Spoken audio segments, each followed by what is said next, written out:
10 సంవత్సరాల చిన్న పాపని అత్యాచారం చేసి చంపేస్తే ఆ కేసుకు సంబంధించి ప్రెస్ మీట్ నిర్వహించినటువంటి పోలీసులు, అది కూడా ఐపీఎస్ అధికారులు ఆ కేసు గురించి మాట్లాడుతూ చాలా వ్యంగ్యంగా నవ్వడం ప్రస్తుతం తమిళనాడులో ఈ యొక్క సంఘటన వైరల్ గా మారి. మరైతే ఇదే అంశం గురించి పూర్తి విషయాలు తెలుసుకోవడానికి మనతో పాటు ఉన్నారు senior journalist doctor Kanakadurga Goudlamani. Madam నమస్కారం. అండి మేడం, సాధారణంగా ఐపీఎస్ అధికారులు అంటే చాలా ఉన్నత స్థాయి అధికారులు, అంటే సివిల్స్, ఐఏఎస్ కానీ ఐపీఎస్ కానీ, ఇటువంటి వ్యక్తులు నిజంగా మానవత్వం మరిచనా లేకపోతే ఏమన్నా కూడా అర్థం కావట్లేదు.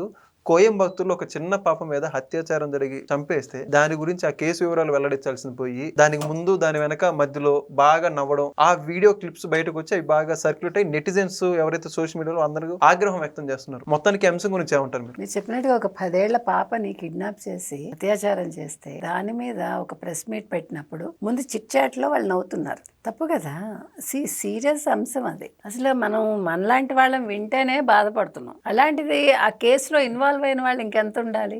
నటించక్కర్లా, మామూలుగా ఒక సాధారణ వ్యక్తి ఎట్లా ఫీల్ అవుతాడో అట్లా కదా రియాక్ట్ అవ్వాలి. అసలు ఏం జరగనట్టు వాళ్ళతో నవ్వుతూ మాట్లాడుతూ ఆ జర్నలిస్టులతోటి. నేను అదే అంటున్నా, జర్నలిస్టులు కూడా ఎవరు అట్లాగా అసలు ఏం ప్రశ్నలు వేశారు, దీని ఇన్వాల్వ్మెంట్ ఎవరిది కూడా తెలుసుకోవాలి. అంటే ఇప్పుడు జర్నలిస్ట్ వేసిన ప్రశ్నకి నవ్వారంటారా లేకపోతే అట్లా అది కూడా కనుక్కోవాలి. ఆ కోణంలో కూడా జర్నలిస్టులు కూడా తప్పు ఉందా, వాళ్ళు అసలు ఏం మాట్లాడారు, ఏ సందర్భంలో మాట్లాడారు, వీళ్ళు ఎందుకు నవ్వారు, ఇది కూడా తెలుసుకోవాలిగా.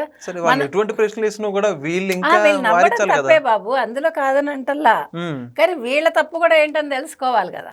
ఇప్పుడు సీరియస్నెస్ ఏంటి అని తెలియకుండా వీళ్ళు ఏం మాట్లాడారు, అసలు ఏంటి అనేది తెలిసి వాళ్ళది కూడా తప్పు ఉంటుంది కదా. ఇప్పుడు నేను వాళ్ళనేమి క్షమించమంటల్లా, అది వాళ్ళ తప్పు ఎలాగా ఉంది, ఆ తప్పు కారణం వీళ్ళ లేదా వాళ్ళేనా అనేది కూడా తెలియాలి కదా.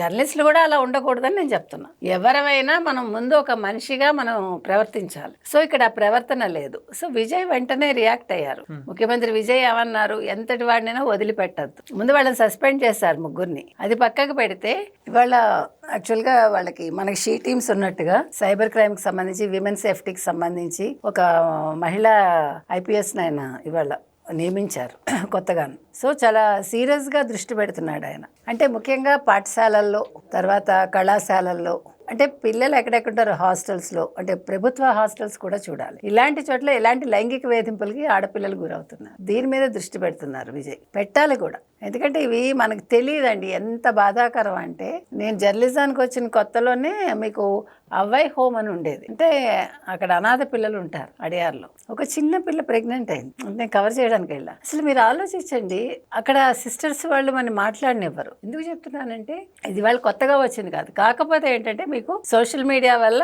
ఇది బయటకు వస్తున్నాయి, బాగా వైరల్ అవుతున్నాయి. లేకపోతే లోపల పిల్లలు ఎంత నరకాలు అనుభవిస్తారు. కాబట్టి ఇవాళ అతను చాలా ఇంకా కఠిన నిర్ణయాలు తీసుకుంటూ ఉంటానన్నారు, తీసుకోవాలి కూడా. తప్పు చేసిన వాడిని నిజంగా అక్కడికక్కడే శిక్ష పడేలాగా ఏమైనా కొత్త రూల్ తీసుకొస్తే బాగుంటుంది విజయ్. అంటే ఒక హీరో కాబట్టి హీరోయిజం ఏంటో పరిపాలనలో కూడా చూపించాలని కోరుతున్నాం. సో మొత్తం మీద ఈ 10 ఏళ్ల బాలికకి సంబంధించి మొత్తం మీద వాళ్ళని సస్పెండ్ చేయడం ఎంత కరెక్టో, ఆ అమ్మాయి కుటుంబానికి న్యాయం చేయాలి. మరి ఇక్కడ మనకు అర్థం కాని విషయం ఏంటంటే, నిన్న నేను విన్నది ఎంత కరెక్టో తెలియదు, ఆ తండ్రి ఆ అమ్మాయి బాడీని పట్టుకెళ్ళి వాళ్ళ ఊళ్ళో ఖననం చేసేసారని వాళ్ళ అమ్మకు కూడా తెలియకుండా అని అన్నారు. ఎంత నిజమో తెలియదు.